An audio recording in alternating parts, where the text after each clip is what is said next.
The potter's house image is a very tangible and visceral image, a beautiful analogy that is used in the book of Jeremiah here. And lots of us have probably heard this before.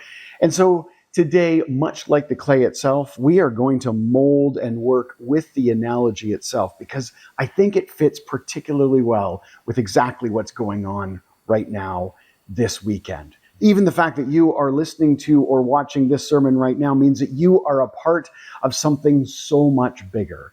Right now, the Antler River Watershed and Horseshoe Falls regions are joined together. We are gathering as an entire group of people. Some people are in one place together. Lots are joining online. And at the same time, folks all across the region are celebrating this Sunday together as a connective thing, a remembering that we belong to a bigger whole, a bigger body, that we are a small part of something big that is going on.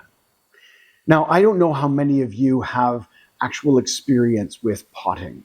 Not many of us do. It's not something that's part of our daily life anymore. There are certainly particular artisans and potters who keep this beautiful technique and art form alive, but it's not something that happens every day, which is entirely different from the 6th or 7th century BC Jeremiah time frame where this comes from. A potter would have been one of the busiest people around, or there would have been many, many potters, because pottery was used for so many different things. Obviously, it was for eating dishes, but it was for storage. It was for transportation. There were big pots and there were small pots. There were all types of pottery. Also, this is a tradition that even predates that by a significant amount. One of the best ways that we know about the humans that have gone before us are because of the shards of pottery that they have left behind. Thousands, sometimes tens of thousands of years ago. This is something that's been around forever. Something as base and as simple as take some clay, make a shape out of it, heat it, and then use it. But we're talking right now just about a potter's wheel. So I have the benefit of having a grandmother who was a potter. And although I only sat with her a few times at the wheel as she was throwing, I got a tangible sense of what this is about. A big wheel that she actually powered with her feet as she worked. It was actually a wheel built by my grandfather in their garage. And she would hold this clump of clay, and in her hands, magic would happen. I didn't realize until sometime later when I tried it myself, the immense strength it takes. Not just the finesse to make the fine little details, but to take some clump of clay that is hard and solid and it's just wet enough to form, but not so wet that it falls apart. There are so many little tiny details going into what's going on. And the strength to squeeze it together, to pull it up or to push it down, to form it into thinner and thinner layers so that it can be used, so that it can be useful. And one of the first things you learn as a potter, or even somebody pretending to know what they're doing, is you're going to ruin stuff. It's part of the process. It's not something to be embarrassed about. It might be frustrating if you are either brand new at it or if you've done it a million times before and yet still something gets marred in your hands. But you also have this reality that this clump of clay could be anything. It could be the thing you were working on that you just couldn't get quite right. And then as you're working, it just gets off center a little bit. And then the inertia or the weight or the balance moves it enough that it all collapses in on itself. It gets marred or ruined in the potter's hands. This idea in this analogy is an absolutely incredible one because it's just so very real. And the people who would have heard this story at first would have known right off the top exactly what was going on. They wouldn't have had to have somebody explain it to them. They wouldn't have had to have a grandmother who had done it. Every one of them would know a little something about the process of creating pottery.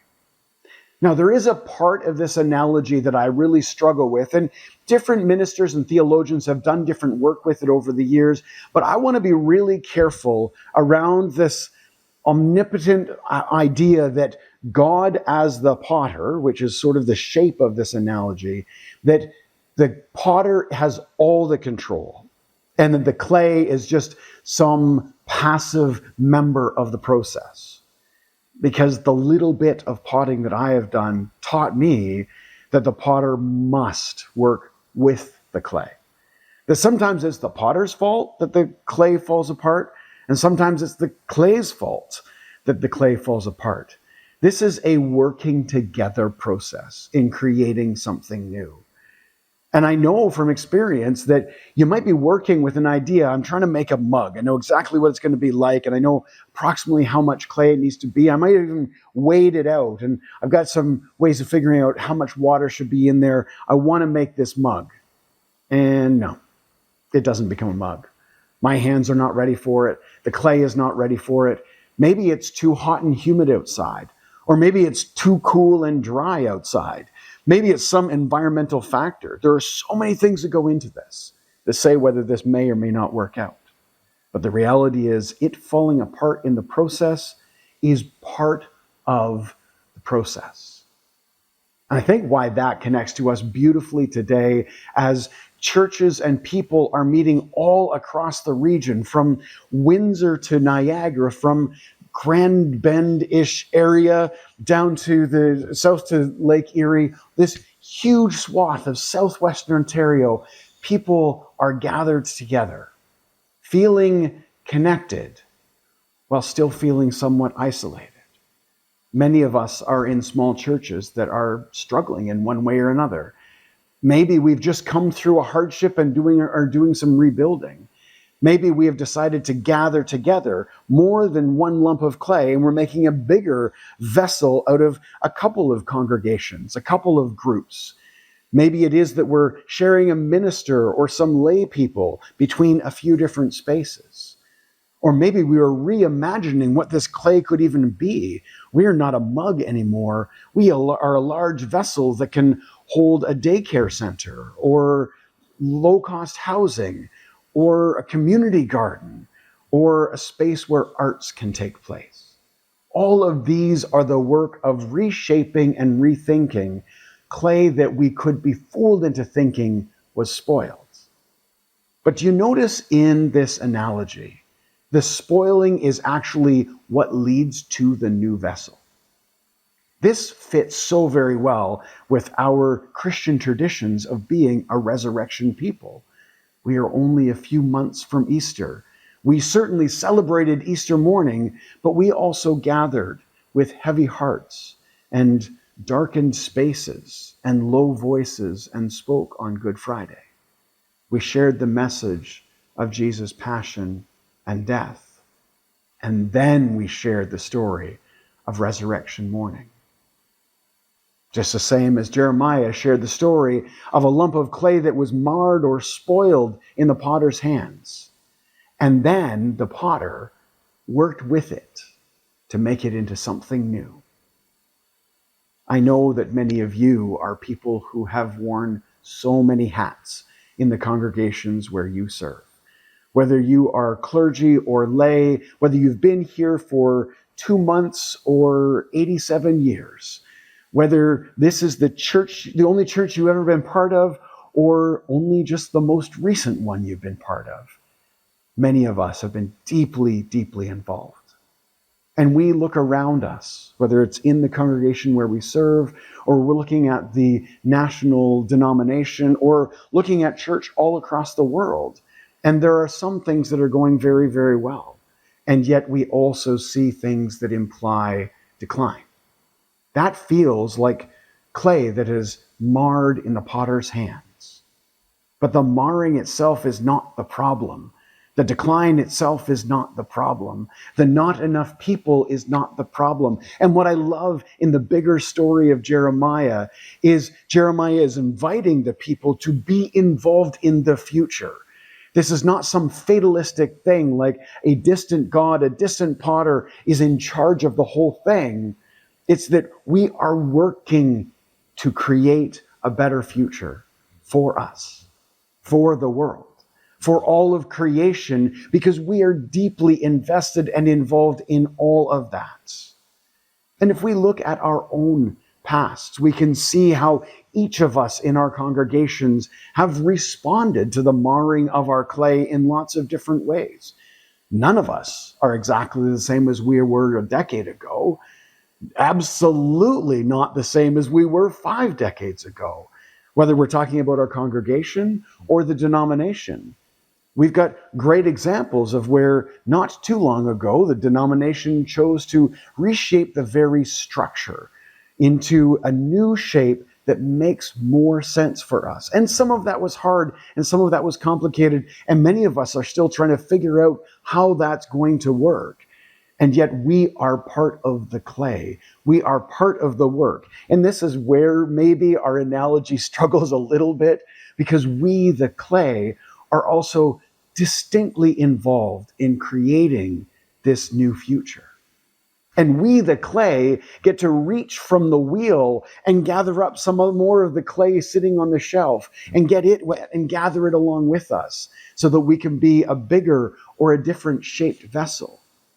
Or maybe we have been mugs for a lot of years, and we've been really good at being mugs, but now that's not actually the shape of what we are or what we do or what the community around us needs. Maybe we need to shift to be bedpans. Maybe we need to be the pouring vessel so that whatever we have can pour out into the community around us. Maybe we need to be bedpans, care for elderly people, mugs so that we can share a coffee every now and again, and pouring vessels as well. Or maybe we, the clay, have gotten so thin that we need to be gathered together with all of the other communities in our area so that we have a chance to serve ourselves and to others.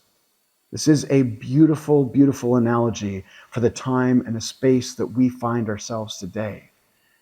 And I want to thank each and every one of you for being a big part of the work of not just your congregation, not just the sharing of your own personal faith, but a part of the regions, a part of the national church, a part of Christ's work here in southwestern Ontario. We are very, very productive clay. Doesn't matter how big we are or how small we are. It doesn't matter if we even notice what the decline is doing in ourselves, or maybe we don't notice the decline because we're focusing on counting other numbers. Rather than worrying about how many people are in the pews, maybe we're caring about how many people got served at the local food kitchen. Or maybe how many elderly folks were visited this week. Or maybe how many people online were served by a message that we were able to support and share. This is a way that the clay is being remodeled and reshaped even as we speak. And we're deeply involved in some of it. And then some of it we do need to sit back and wonder aloud, what is the Holy Potter doing with us and to us and through us today? Because Jeremiah's message, although it has some pretty sharp edges and barbed comments, it has a through line of hope that who we are today and what we're doing today is not fixed. It hasn't been put in the kiln. It hasn't been baked yet. We are still being molded and shaped into whatever the future might be. And God, the potter, is always inviting us all into something better and bigger and reshaped and more finely tuned to exactly the work that God's kingdom needs in our world. So thank you for being a part of that.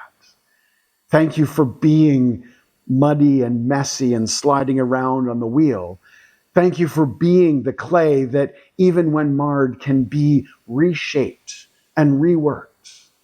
And thank you for reconnecting today and all of the other times with your siblings in faith throughout the region, throughout all different faiths, so that God's kingdom God's belief that we as humans can do incredible, beautiful things, can bring justice and love and peace and care into this world, that God's kingdom may come here on earth as it is in heaven. Thank you, friends, so much for being the clay that is marred and reshaped and becomes the vessel as God sees fit. Amen.